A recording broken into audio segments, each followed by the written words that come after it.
And first of all, thank you very much, Professor Brendan Sims and the entire Center for the Geopolitics at Cambridge University for organizing this wonderful event and for the invitation here.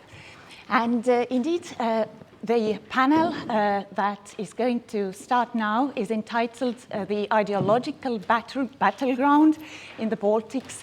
And there's no better place than the Baltics to explore the political implications of different competing ideologies in this period, and also to juxtapose those political visions with the actual power struggle taking place in that region. Our first speaker today is Karsten Brüggemann, who is professor of Estonian and General History at the School of Humanities at Tallinn University. Karsten Brüggemann received his PhD in history from the University of Hamburg in 1999, and the dissertation was entitled The Russian Civil War in the Baltic region, or more precisely in German, Die Gründung der Republik Estland und das Ende des einen und unteilbaren Russland. It was published as such in 2002. In 2013, Karsten Brüggemann defended his habilitation at the University of Gießen with a study on the perception of the Baltic provinces in Russian imperial culture. And this study was published in 2018. And main areas of research of Karsten Brüggemann include topics like entangled history of the Baltic states and Russia and the Soviet Union in the 19th and 20th centuries, transnational history, memory conflicts, historical dimensions of sport, tourism, and music. And Karsten Brüggemann's paper today is entitled Bolshevik and Other Russian Visions on the Baltic States' Independence from 1917 to 1920.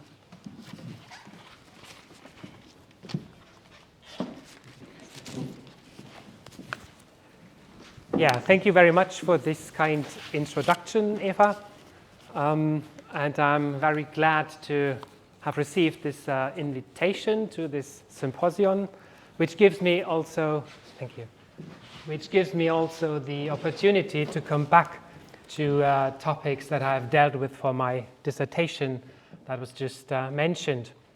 And I do not know if you have realized that you have basically the second German academic migrant in a row at your podium today after Holger Afflerbach.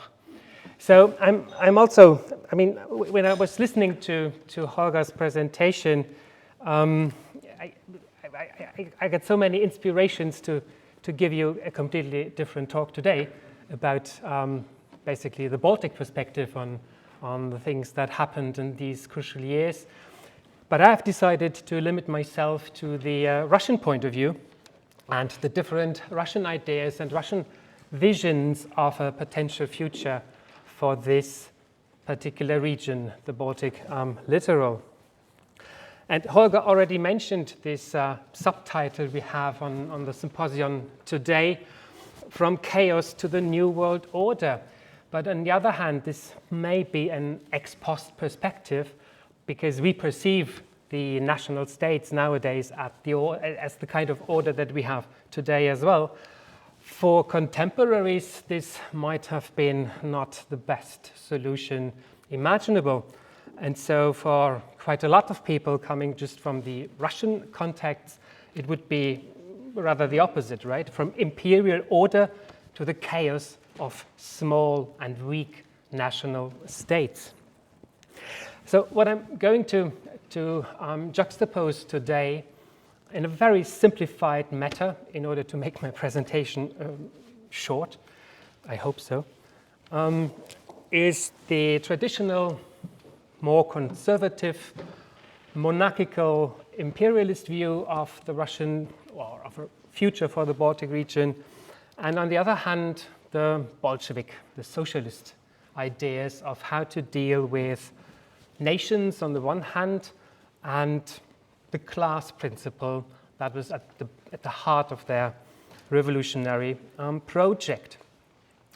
So to wrap it up already at that stage, for the first perspective, this traditional Russian perspective, one thing was really non-negotiable throughout the years we are talking about.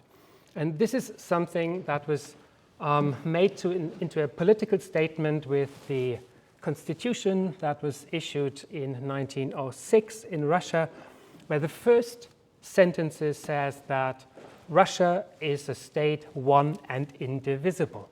And this was this political credo, the white Russians predominantly, they would not allow any kind of compromises. And already what the provisional government in 1917 did, the government that came out of the February Revolution in 1917, to grant, for instance, Estonia a kind of national autonomy, was already something that was seen quite critical by quite a lot of observers coming from the more traditional point of view. Whereas the revolutionary side of the Russian spectrum, the socialist side, they already in the time before the war, before the First World War, they heavily dealt with the question of how to reconcile their class-based ideology with the fact on the ground that nations seem to be a very important phenomenon. And it's just this period when we have the famous definition of a nation coming by Joseph Stalin in 1913. A nation is a historically constituted, stable historical community. It's a stable historical community. And I think I stress this word in order to make clear the Bolsheviks believed in the nation. And this was, of course, opposing the traditional slogan of Marxist proletarians of the world, unite. As an example for this rather traditional Russian view of the Baltic provinces, I have brought you this quotation coming from one of the most prominent representatives of a more nationalist, conservative, imperialist perspective on the Baltic littoral. The empire simply needs this region, not only because of strategic reasons. I mean, this was vital for the defense of the capital of St. Petersburg. And it was simply not permissible in this view to grant, for instance, the demographic majorities there, the Estonians and Latvians, any kind of autonomous rules, because this would endanger the empire, right? From the times of the 1905 revolution, the Estonians and Latvians were perceived as socialists on the one hand and potential separatists on the other. So grant them any kind of rights would put in danger the whole empire. And this was also translated into official state policy when, during the First World War, an initiative of, I think, 99 members of the Russian State Duma demanded the introduction of the Russian local administration system, the Zemstvo, to the Baltic provinces. This would have meant that Estonians and Latvians would have received a very important share in the province's administration. And as a reaction, I bring you the answer of the then foreign minister of the Russian Empire, Sergei Sazonov. And this simply illustrates this dead end which the imperial policy concerning the Baltic regions had reached at that time. Of course, we cannot continue with this old traditional alliance of aristocracies with the Baltic Germans. The Germans are our enemies, right? But on the other hand, it's inadmissible to give the Estonians and Latvians any kind of autonomous rights, because this would put in danger the whole empire. So there was no solution coming from Petersburg at that time. And it was just the revolution of 1917 which really broke with centuries of principles of administration in the region. In March 1917, the government, the provisional government, the revolutionary government, the liberal government agreed to a kind of national autonomy statute for the province of Estonia. And what they did also break with almost 700 years of local administration under German rule. You see on the map this red line that I have very roughly drawn upon it. This government for the first time introduced provincial borders along ethnographical lines. The traditional borders of the provinces were drawn according to the borders of administration of the German medieval knighthoods, die Ritterschaften. So this had nothing to do with ethnographic settlements or whatsoever. So Estonia, from that point, had its borders secured, which makes understandable why the course of the national independence was much more smooth than in the case of the Latvians and Lithuanians. Borders were more or less fixed. The provisional government also broke with another tradition. For the first time, they put in charge an Estonian as head of the province. And they granted the election of a local provincial assembly. Then we have the break in October 1917 with the Bolsheviks coming to power. And even if this may sound a bit provocative, but if we take just these three principles that I have mentioned concerning the policy after February Revolution, they continued in the same spirit.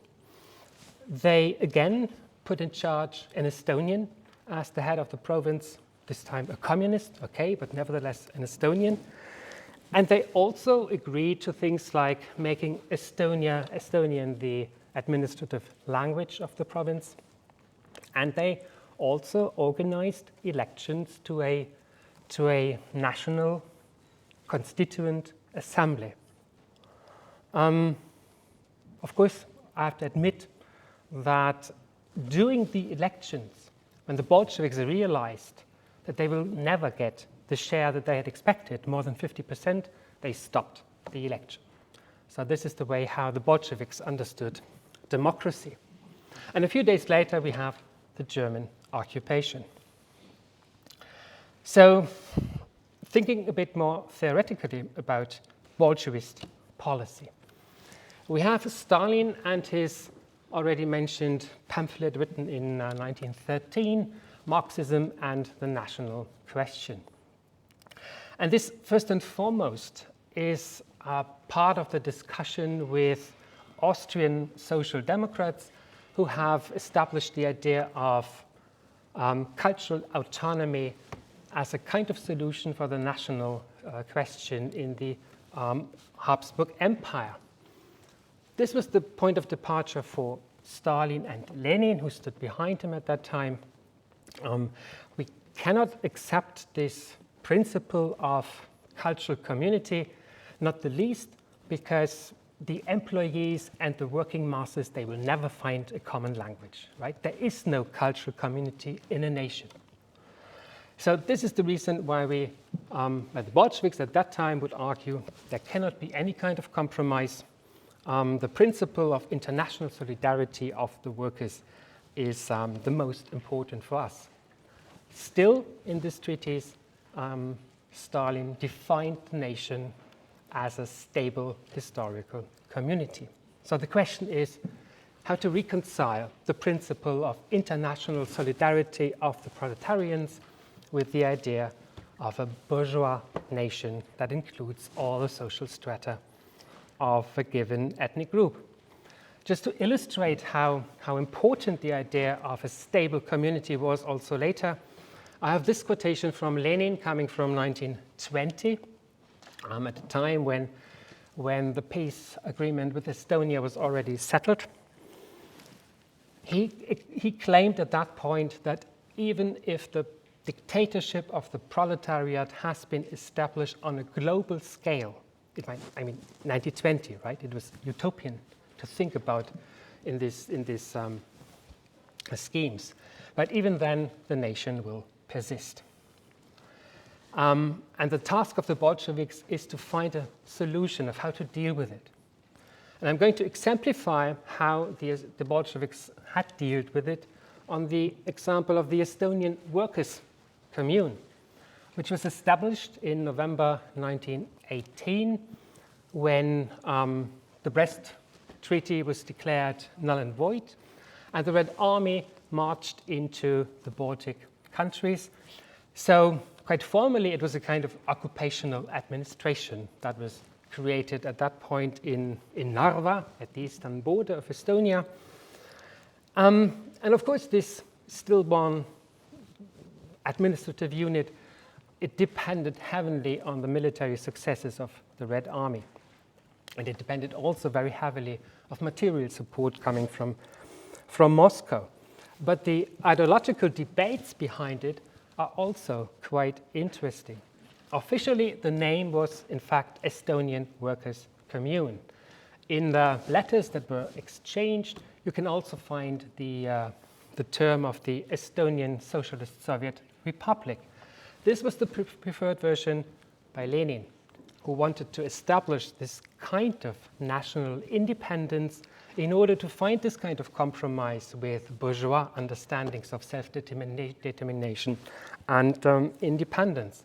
The Estonian communists themselves argued against it, because in 1918 they were convinced that world revolution is a matter of months or even weeks. So why should we do this kind of compromise with bourgeois understanding? We understand ourselves as a kind of integral part of the future union of federalist union of socialist governments in the whole world. So no need to declare us as a kind of independent state. This is completely not important to us anymore, because very soon the whole idea of the nation will vanish, as Marx has predicted. As we have seen, Lenin was a more pragmatic thinker in that regard. So, from a quotation that I have found in a text by Stalin, written immediately after this workers' commune has been established, we see how the Bolsheviks practically or theoretically try to reconcile their two elements of interest, nation on the one hand and international solidarity on the other. They did it already in this famous Declaration of the Rights of the Nation issued in November 1917, where they granted the peoples of Russia the right to secession.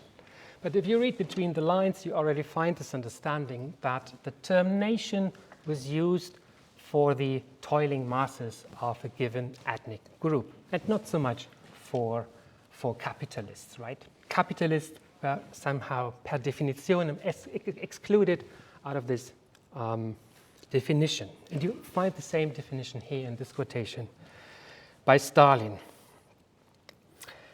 So much about the Bolshevik ideas, and now I switch to the opposite ideology, which was pretty much informed by the traditional understanding of the Baltic region as an integral part of the Russian Empire. In the 19th century, you have this conviction created by Slavophile and nationalist thinkers that the region, even if it is nowadays culturally very foreign to us, previously, before the Germans came, the Catholics came in the 13th century, the population of the region already tended towards orthodoxy, and there were some smart historians and archaeologists who proposed that at that time, before the Germans came, we have also Russian settlements on the littoral of the Baltic Sea. So in claiming that the region belongs historically, culturally geographically to Russia. And so you find this statement by Sergei Sazonov not entirely surprising when he stated in early 1919 that we will fight before we give them up. And even if at a time when in Estonia we already have a national assembly, a constituent assembly, democratically elected, in late April 1919, Sazonov still was of the same conviction.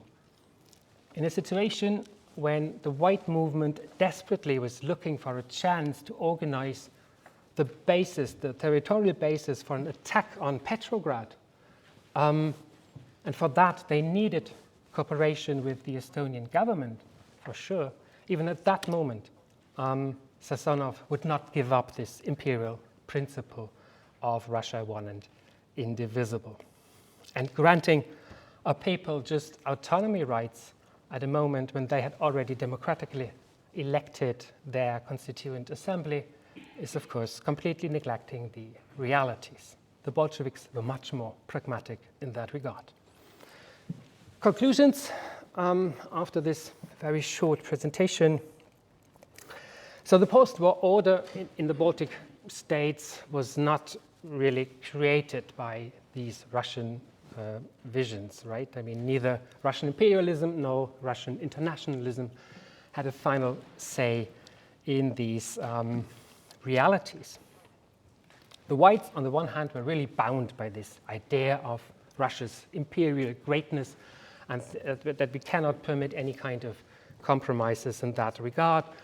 The only body that could make such decisions would be a future constituent assembly in Russia, but of course, in 1919, this was really just an utopian thinking. The Bolsheviks, on the other hand, they were ready to give up their major principle of class-based worldwide global revolution, but they were ready to conclude the peace treaties with these bourgeois states, these capitalist states, and creating this way of peaceful coexistence under the precondition that we still have the right, and we will do it, to undermine these capitalist states in terms of supporting the proletarian movement in these regions. And then they created the Comintern, and you have the international base for subverting these governments. But both of these visions that were created during these years of chaos, they, in a way, they reinforced just Russian imperial mindset, right? I mean, on the one hand, and this is quite interesting, dissenting views were marginalized on both sides of the camp, in both camps of the Russian side. And it's my thesis, and I haven't really had the time to deal with it more intensively, that these dissenting views, they came from people who had a kind of connection with these borderlands. People coming from the Lithuanian lands, for instance, people coming from the Pskov region, they might have had a kind of different view on these borderland issues than people coming from other central regions of Russia. The Bolsheviks' centralist agenda was pretty much in force also in the story of the Estonian workers' commune, because even at the moment when Lenin declared the independence of this administrative body, these members of the commune, as party members, they were still obliged to go to Moscow and to give their reports, because there was no independence of the communist local party. And finally, I mean, this is the irony of the story, quite a lot of these more conservative politicians on the white side, they later became convinced Stalinists, just because Stalin was being seen as the one who regained the former territories of the Rus. Thank you for your attention.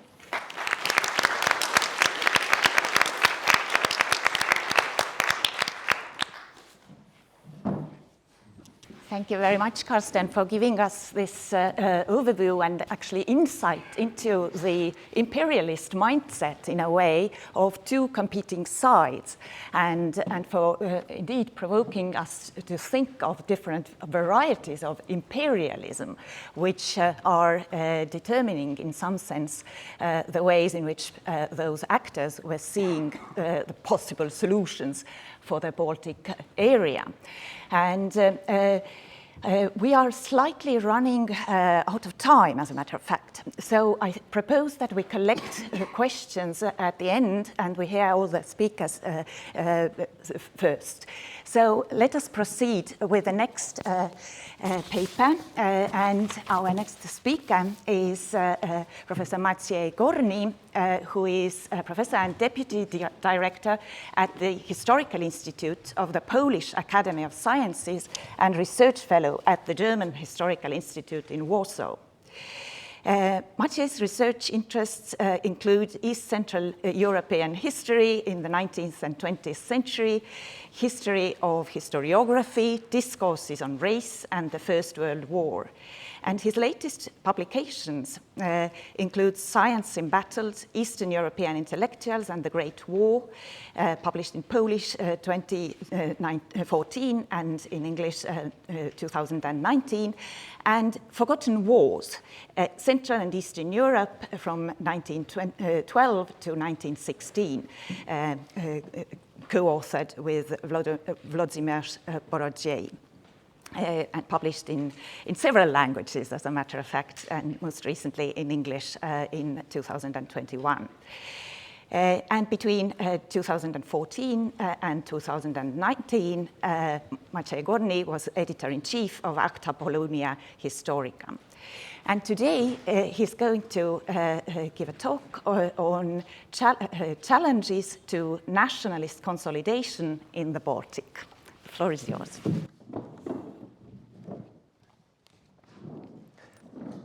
Thank you very much for this kind introduction. I have something to show, not much, unfortunately. Well, yes, that's the right thing. Well, speaking about the whole region in the period of transformation, that is what I'm going to do, is a task that can be fulfilled only with the help of gross generalizations and diligent work of whole generations of intelligent scholars who had studied the matter in depth. And let me add, at the price of certain chutzpah. Out of necessity, this is also the road I'm taking now. I will generalize some and jump over some other problems in search of a mechanism that turned the Baltic region from imperial leftover, full of armed men and hungry civilians, into better or worse democracies of the early 1920s. What interests me most here is gaps between the situation on the ground, that is the people's needs, and the ideological offers they were confronted with. To look closer into the realities of early post-war Baltic, one has to unpack a whole bunch of good-willed half-truths. Let me start with political independence, as it is celebrated since 1990s throughout the region. The initial round of solemn anniversaries is already behind us, with Estonia and Lithuania celebrating their national holidays in cold February. In fact, they both commemorate utterly meaningless political declarations of minority groupings that were put under the surveillance of the German occupiers very soon. Not only were these declarations dead on arrival, due to the German censorship, their content remained largely unknown to the public for many months. I quote now, "People heard about the proclamation by the Taryba only from rumors," noted a Lithuanian social democrat, Kipras Bielinis.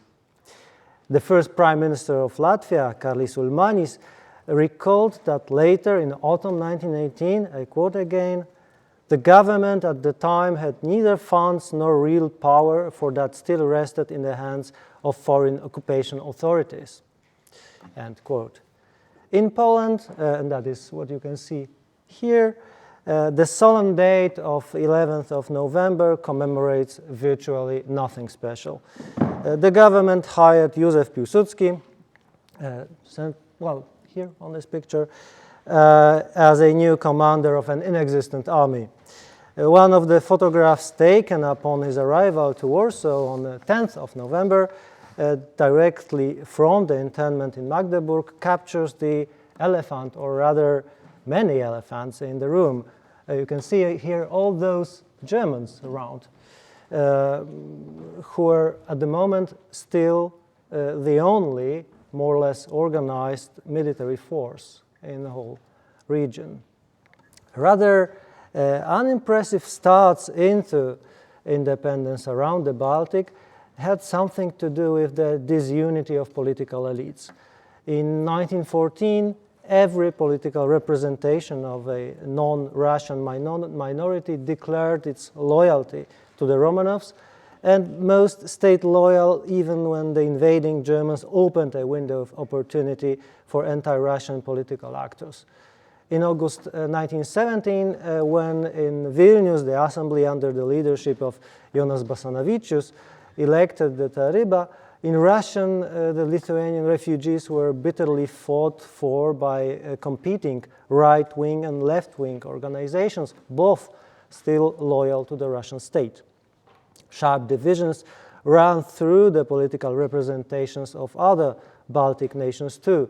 In Estonia and Latvia, they manifested themselves openly in the wake of the Bolshevik Revolution before the German invasion. Elsewhere, only military occupation prevented open infighting. East Central Europe in 1918, seen as a German occupation zone, would surely be a picture a bit closer to reality. Indeed, after Brest-Litovsk, the end of history could seem a real possibility, at least for a couple of months.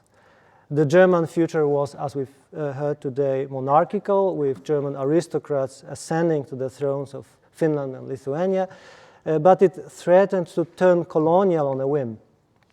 The present, in any case, was characterized by growing economic exploitation by the Germans and hardships beyond anything known to the locals.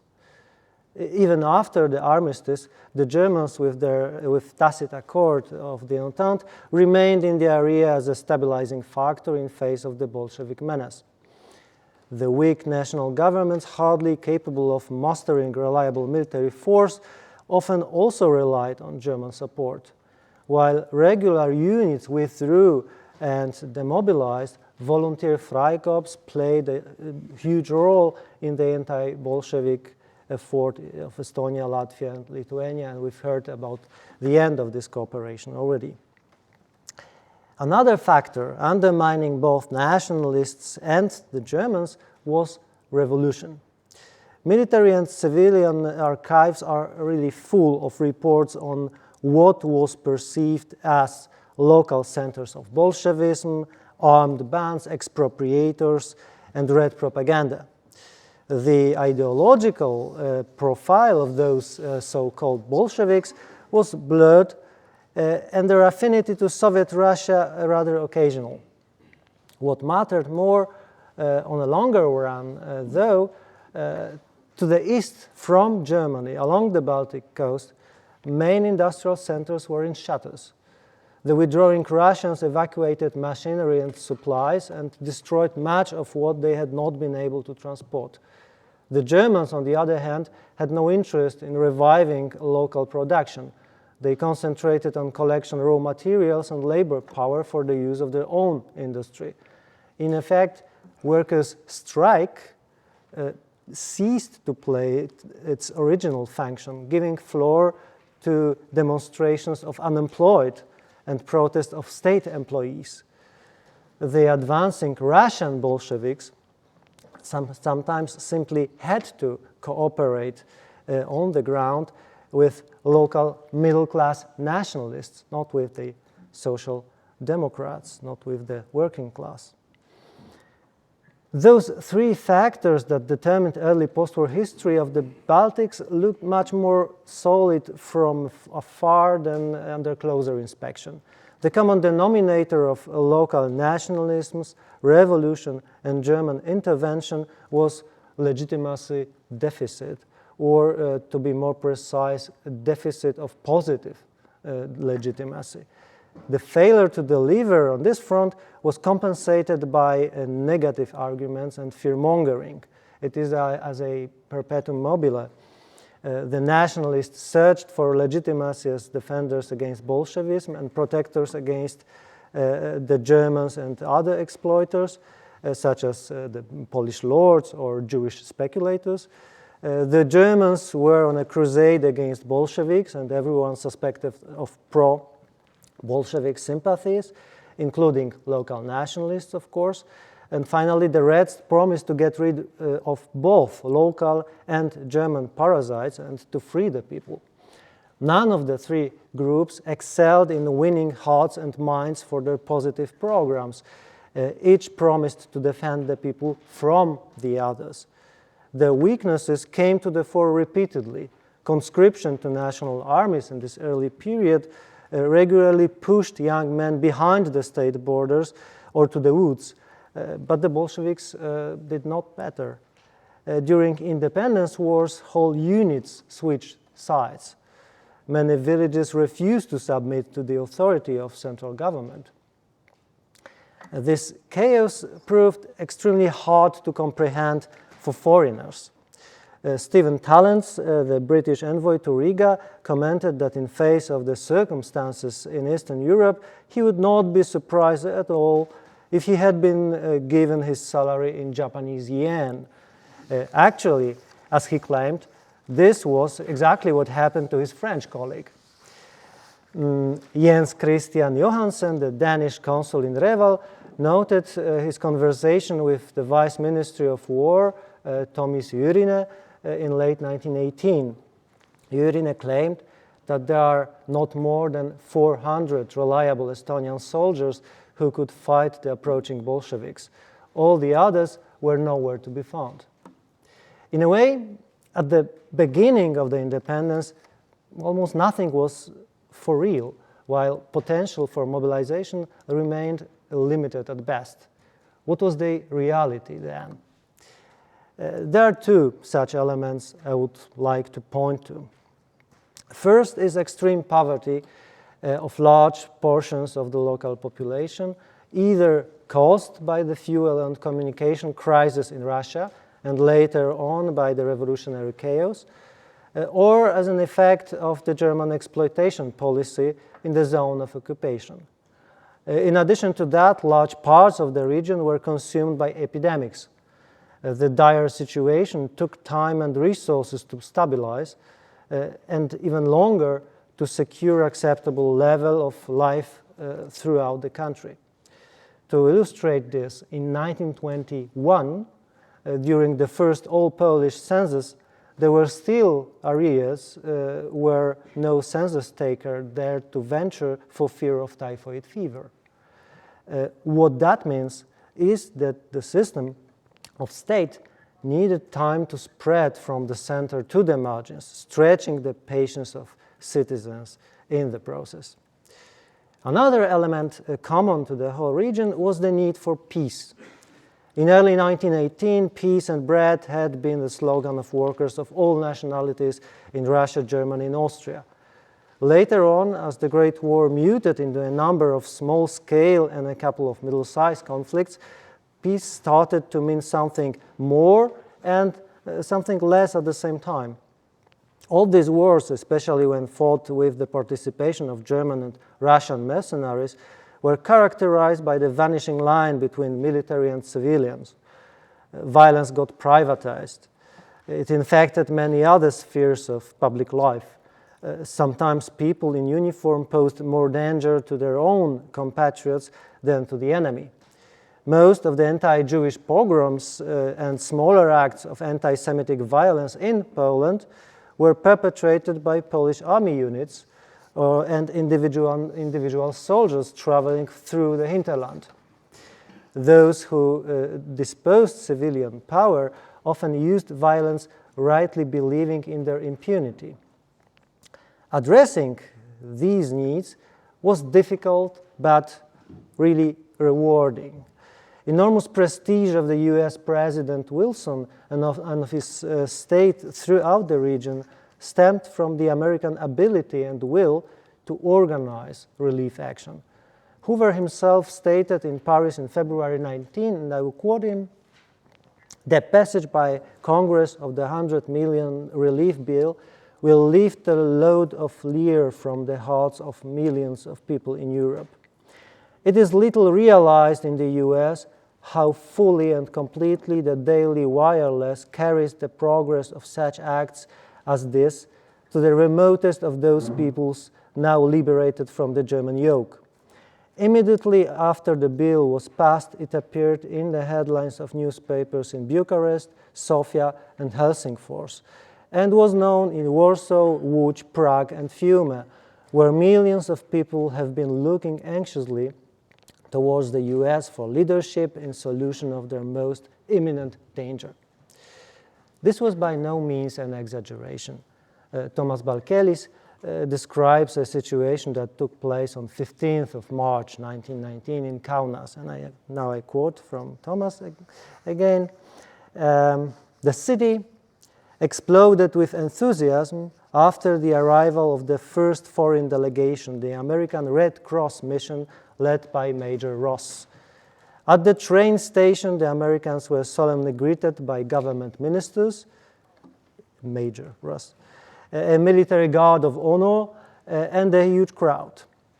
They were escorted to the best city hotel, which was decorated with American flags, while Lithuanian planes saluted the guests in the sky. The official state newspaper Lietuva described the Americans as harbingers of democracy and the self-determination of nations." End quote.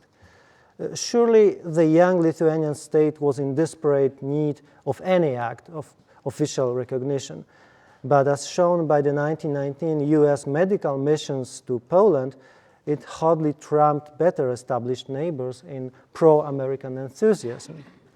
There were some more majors around.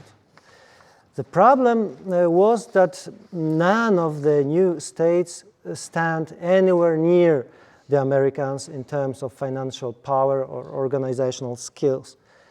The fight against epidemics, malnourishment, and poverty took time and resources that were badly needed in all other spheres of politics and public life, army, education, administration, etc., but especially to solve the pressing problem of privatized violence. East Central European governments simply could not afford a relief action in American style. Of all tasks faced by the newly created states, healing the wounds of war required resources that were absent, while delivering on the promise of law and order demanded time that in the turbulent international situation was in short supply too. What could be done, though, quickly and cheaply, was to embrace justice. Only through the promise of undoing the wrongs of the ancien regime and of the wartime could the governments win some support for the time needed to consolidate their grip on power, perhaps even mobilize section of the population for more active support of the cause. But this justice was a pretty capacious container. It included land reforms perceived as a means to revenge centuries of German domination over the people. Estonia is a telling example, with several moderate projects being rejected and the majority in the Constitutional Assembly voting for simple expropriation. Progressive labor law belonged to the mix together with women's rights, but not everywhere, as Finland has already had women's suffrage and the victorious whites avoided further social reforms. Parliamentary democracy, interpreted along the lines of the preamble to Wilson's 14 points, was a prerequisite of equal representation. On the other hand, justice could mean fighting alleged Jewish and sometimes German speculators or eliminating Bolshevik agitators. And in many cases, justice meant territorial dispute with the neighboring state. As most other currencies in the region, justice was losing its value every day, but in most cases it offered enough time and social support to pull oneself out of this post-war swamp. Thank you very much for your attention.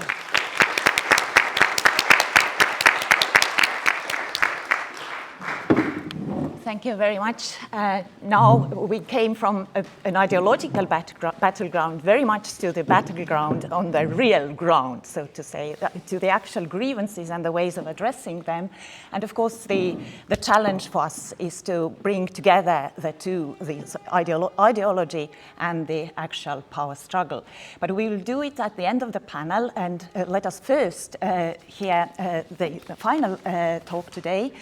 And our third speaker is Tuomas Tepora, who is a senior research associate at Tampere University, the Academy of Finland Center for Excellence in the History of Experiences. Tuomas Tepora has published widely on the history of emotions, experiences, commemoration, and legacies of the Finnish Civil War and the Second World War. His current research project addresses the end of Cold War experiences in Finland. Previously, he has held positions at the University of Helsinki and visiting fellowships at Queen Mary College, the University of London, and at Max Planck Institute for Human Development in Berlin. And today's paper of Tuomas is entitled Legacies of the Finnish War, Civil War. Thank you very much, and thank you for inviting me. So I'll try to be brief because I see we're running out of time, but Legacies of the Finnish Civil War is obviously a vast subject, and I will try to illuminate first the immediate experiences, immediate aftermath of the war, and then think about the geopolitical legacies, and if I have the time to also touch a bit of commemoration of the war that was and is still rather decisive in Finnish commemoration. So, first of all, the Finnish Civil War was fought between the socialist Reds and the non-socialist Whites between late January and mid-May 1918, and the war began as a socialist coup d'etat and an attempted revolution, and then ended in the victory of the counter-revolutionary Whites, who were strengthened by the German military expedition to southern Finland. And the victors portrayed the struggle primarily as an independent struggle, not as a civil war. It was an independent struggle from Russia, and they really downplayed the internal aspects of the conflict. And the actual Bolshevik aid for the Reds remained rather modest. The socialists aimed for an independent Finland, although in hindsight, as a socialist country next to Bolshevik or Bolshevist Russia, it may not have been viable during the future war communism phase of the Russian Revolution. The war was devastating to the newly independent nation. About 1% of the population perished within 6 or 7 months, which left a bitter legacy to cope with. So it's proportionally close to the casualty rate of the Spanish Civil War, although the Spanish Civil War was considerably longer conflict.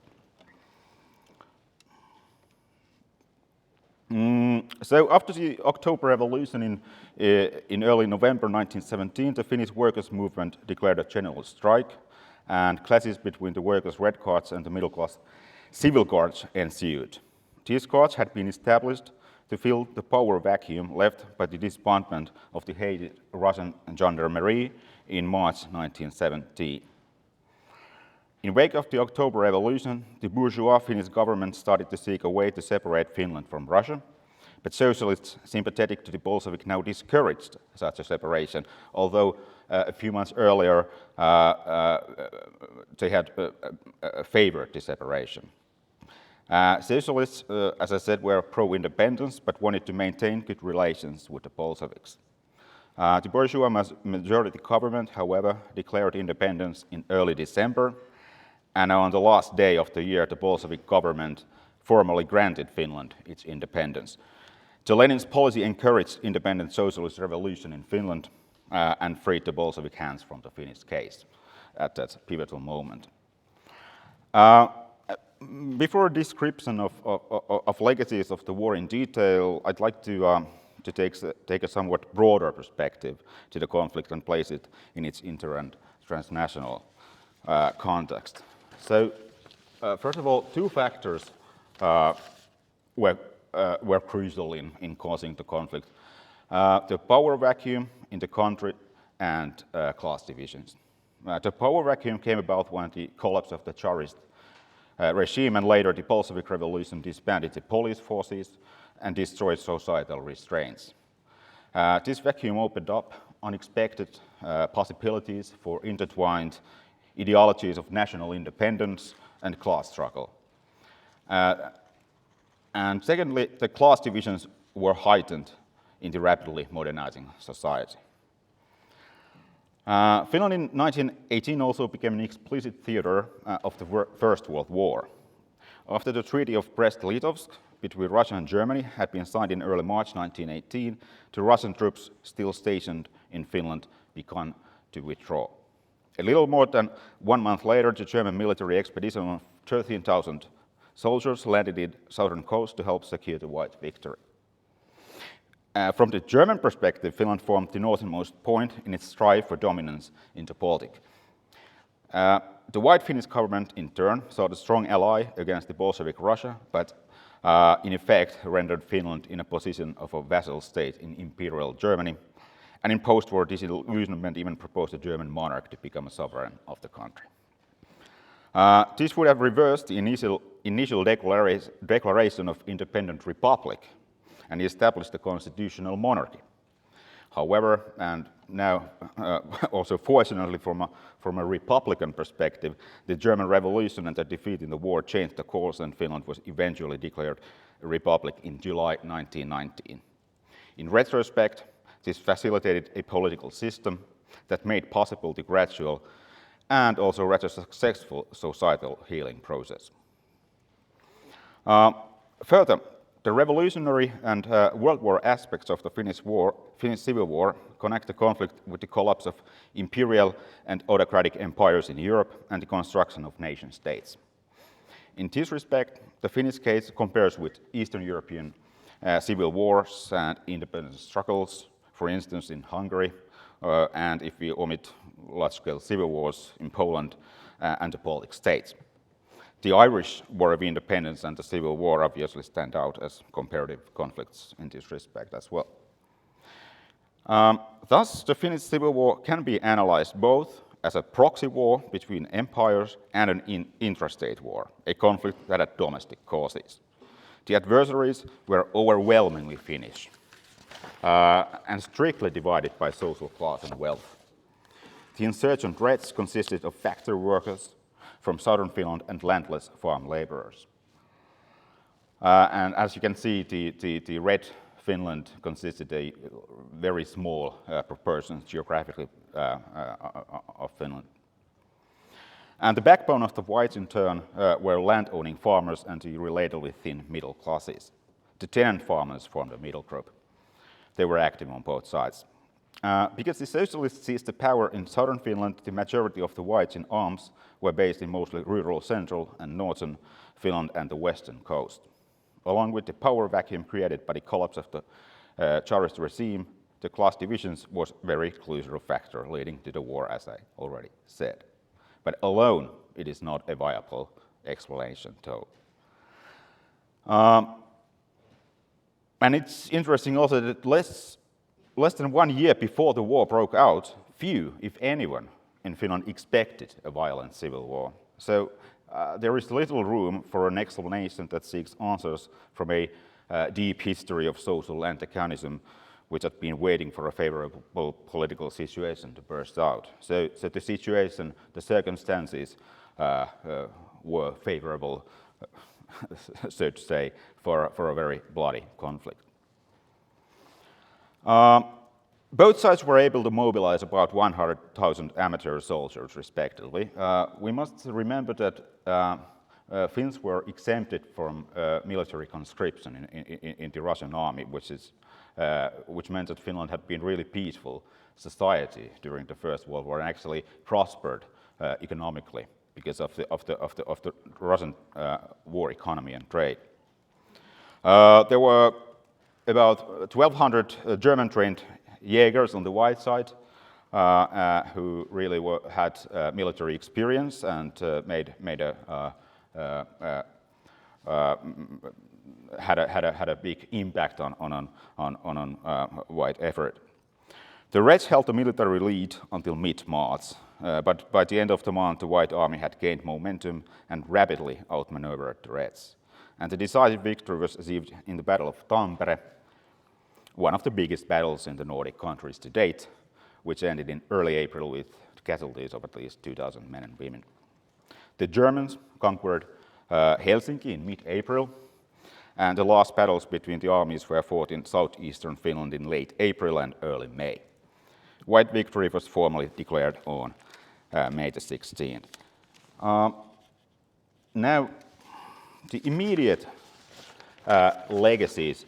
So the first extra battle legacy of the war was the political violence and its bitter memory. Both sides resorted to take no prisoners tactics of the battles and lawless terror in the rear. The Red Terror peaked in the beginning of the war and during the last few weeks of the conflict, when tens of thousands of Red Guardsmen and women retreated eastward with their families.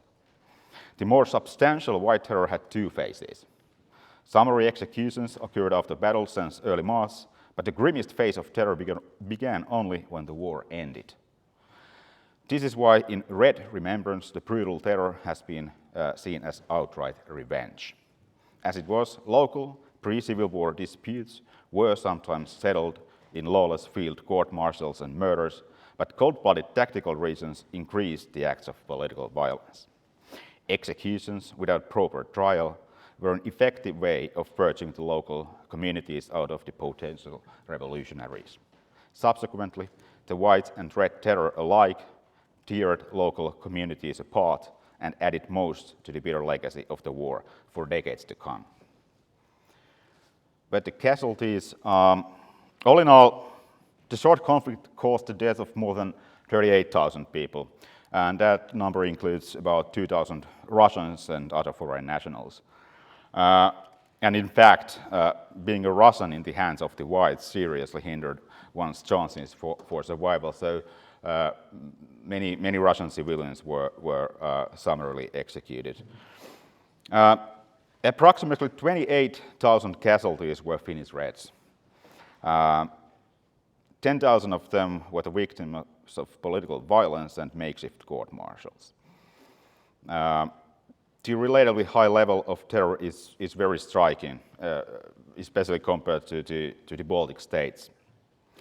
The biggest number of deaths, however, unfolded in the prisoner of war camps set up for the Reds, where at least 12,500 people perished amid malnutrition and diseases, especially the Spanish flu epidemic during the summer and autumn of 1918.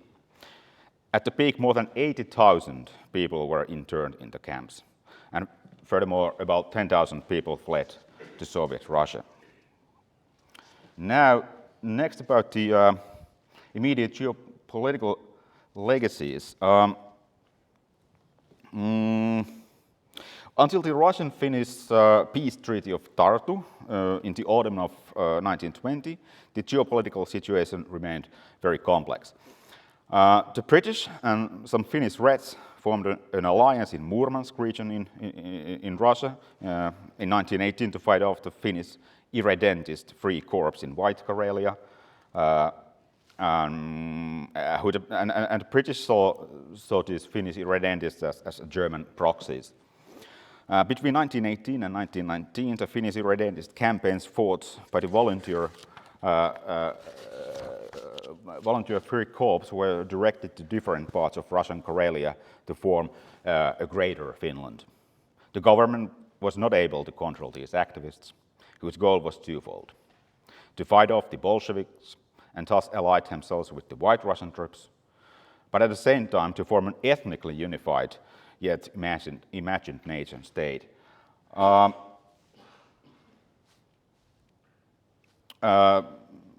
As for General Mannerheim, just to exaggerate a little bit, his legacies or loyalties lied with the deceased Tsar. He conspired with White Russian troops and the British to capture St. Petersburg or Petrograd. And in hindsight, of course, there were many activists in Finland who wanted to wage war against the Bolsheviks, but then again, many of the whites also saw it as a potential risk for Finnish independence. So it's something that is still debated in Finnish historiography. Finnish volunteers also participated in the Estonian War of Independence. As you can see here in the map, there are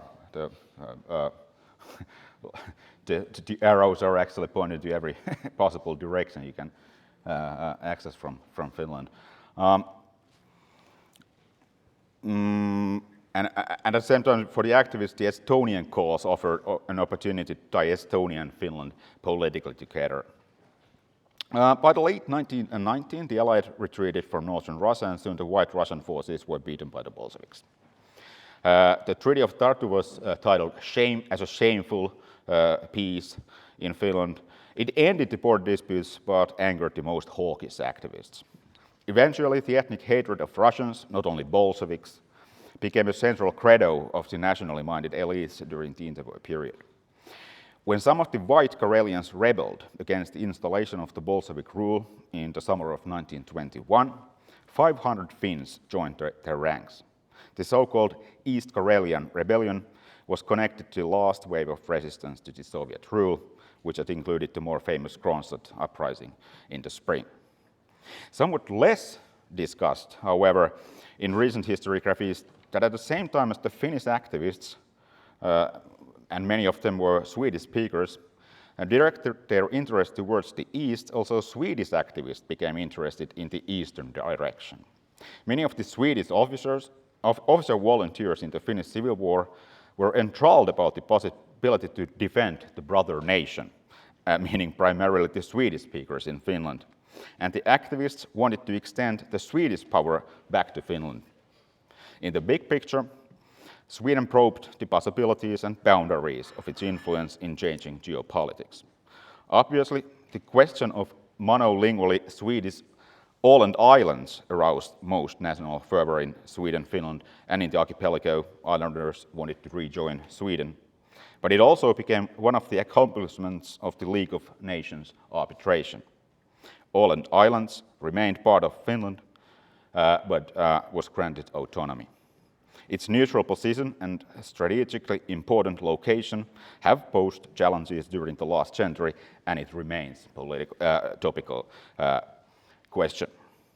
Moreover, geopolitically, Finland's relationship with Germany remained close in the 1920s and 30s. In the war, Finland is usually counted as one of the so-called border states with the Baltic nations and Poland, although from the Finnish perspective, the border state security policy never actualized.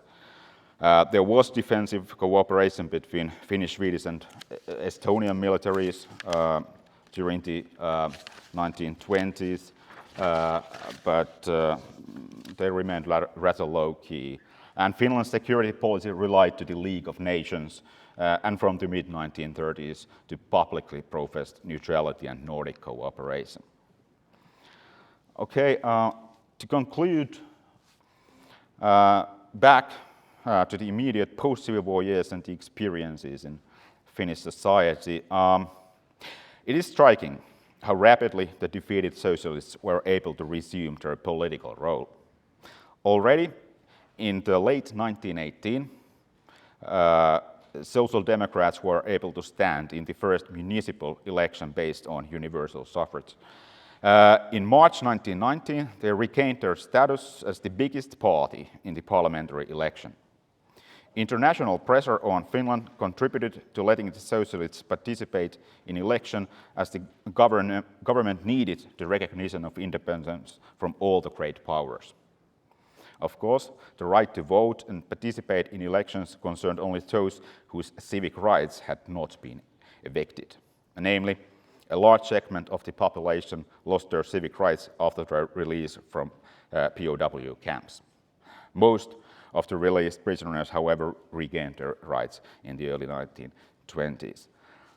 Now, everyone in this society had to choose sides, and it took time to differentiate nuances in the clear-cut identities. However, by the 1930s, the political legacy of the war had split into several competing factions. The leadership of the white veteran organization reinvented themselves as a fascist movement. The white heritage radicalized. Most of the white supporters and veterans, however, took more moderate parliamentary stance.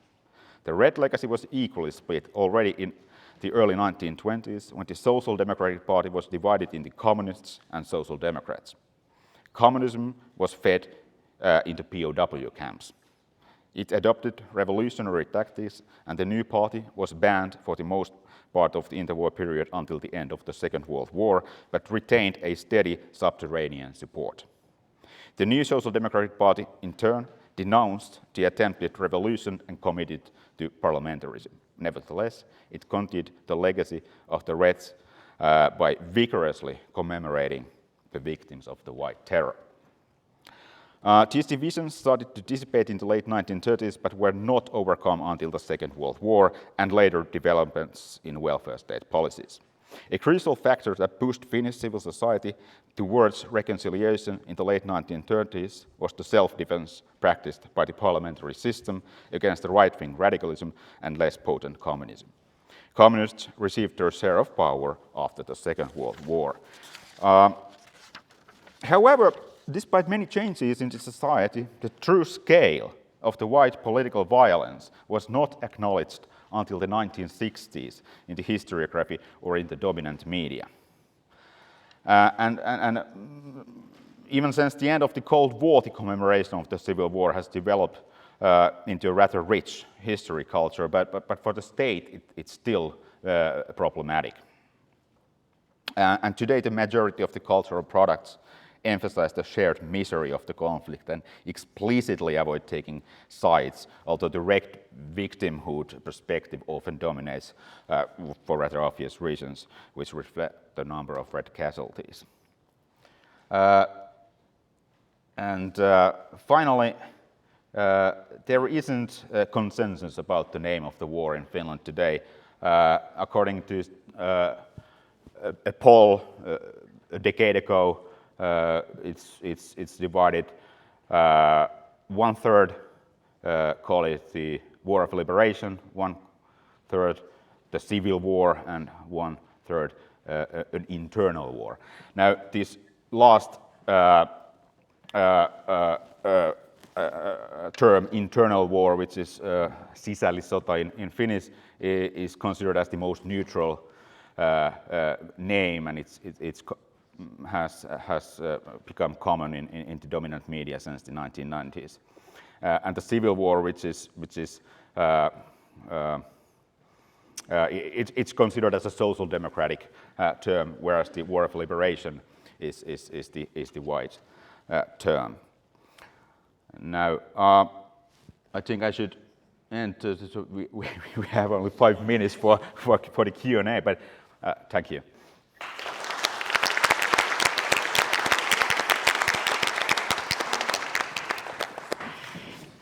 Thank you, all of the panelists, for this hugely stimulating and in many ways provoking panel, because I think all of the papers have, in one way or another, questioned the title of the symposium, isn't it? The first paper by Karsten did it from the viewpoint of Russian imperial representatives, and in some sense, showed that there was still something that was missing in their accounts, and that was facts on the ground about the national allegiances and sentiments. And Lenin, in a way, turned out to be the most clever of those representatives, because he understood at least the appeal of that type of aspiration or slogan called self-determination. Whereas the two following papers, I think, could both have been titled Challenges to Nationalist Consolidation, isn't it? Because both of you have raised issues about the continuation, in a way, of the war, or either the Great War in terms of the enmeshment of great powers in local politics, but also in terms of the continuation of civil war by civil means, by historiographers or those who have had some sort of relationship or some sort of commitment to the principles of those on two sides of them, of the Civil War, if I'm now talking about Tuomas's paper. So the challenge for us now, in a way, is to think what is missing in the picture. Is there something to be said for the earlier narrative in terms of the if I now try to very crudely summarize it, in terms of the surprising consolidation of those independent states after the Great War, the very prompt international recognition. Apart from the US recognition, the European ones came rather soon. Then, if we think of the consolidation of army, for example, in Estonia, that's clearly a counterexample to some of the claims about the crisis of legitimacy, or perhaps some other possible counter questions or arguments. So I'm just wondering, or perhaps asking you to very briefly comment on, because we don't have much time to collect a lot of questions, but to comment on your take on the title of the symposium. How would you reword it, and what could be said in defense, if at all, of the earlier nationalist perspective of the independence of the newly independent states after the Great War?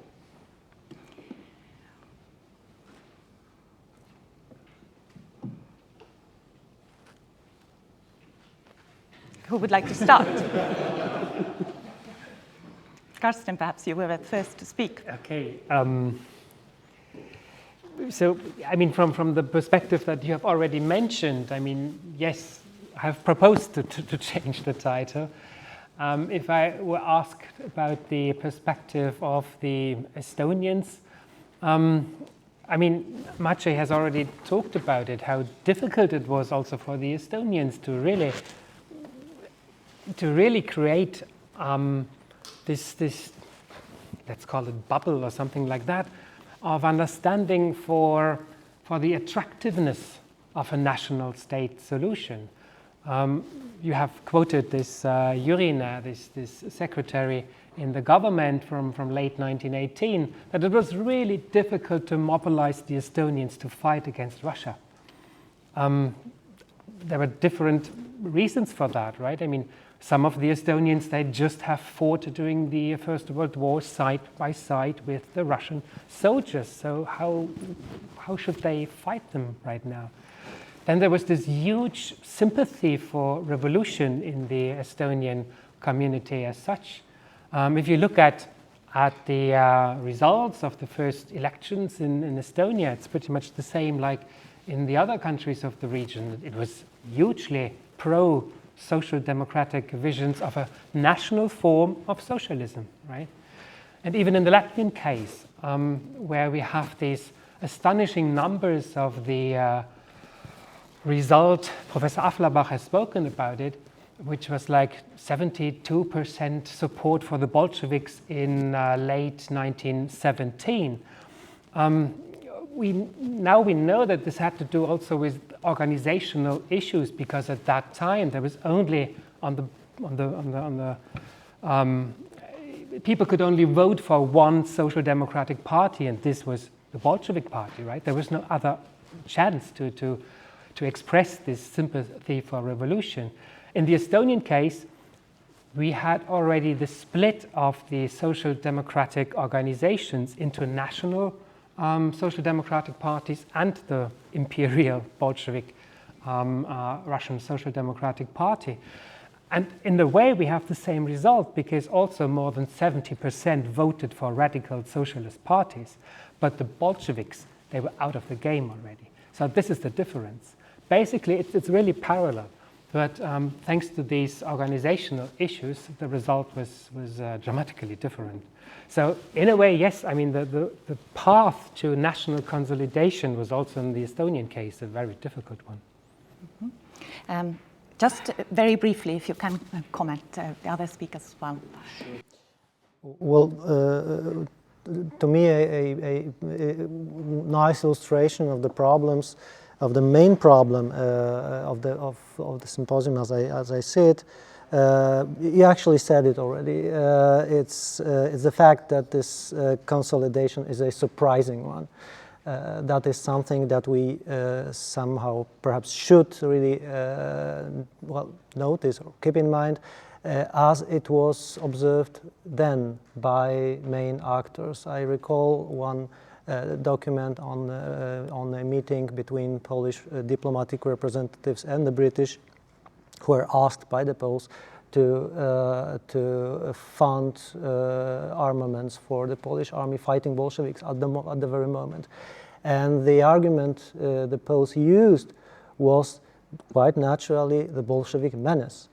But in the debate, it came out that what the Polish representative really means is that if we don't have money for our soldiers, they will turn into Bolsheviks. This is the Bolshevik threat. So actually, the fact that nothing is certain at this very moment is at the same time an obvious fact, but in lieu of all the history and all the cultures of memory and things that my colleague mentioned, we lose it from our focus, and that is perhaps what I think about the whole thing. Okay, thanks. Very briefly, from the Finnish perspective, the historiography has been very national-centered until perhaps the end of the Cold War, but at the same time, the autonomous position of Finland within the Russian Empire had made Finland, in a way, on a level of ideas as a semi-independent state without a monopoly on violence, and so and many of the Finns, at least the middle classes, were very disillusioned about the working classes already at the turn of the century, because many of them didn't want to participate in passive resistance against the Russification efforts, and so it's at the same time the possibility for national independence was a surprise, but at the same time it was there in the making, and had been there in the making for decades, although it wasn't verbalized explicitly. Okay, yes, I think what emerges in many ways is that national sentiment as such doesn't tell us anything about how we should translate it into political structures, what kind of political implications it has. It has very often been a mistake to sort of distinguish, for example, between civic and ethnic types of nationalism and say that, look, one has a more aggressive side than another. As a matter of fact, there's a variety of different positions which need to be played out and determined on the basis of political opportunities, possibilities, also other ideological alignments. But I'm afraid we need to stop here.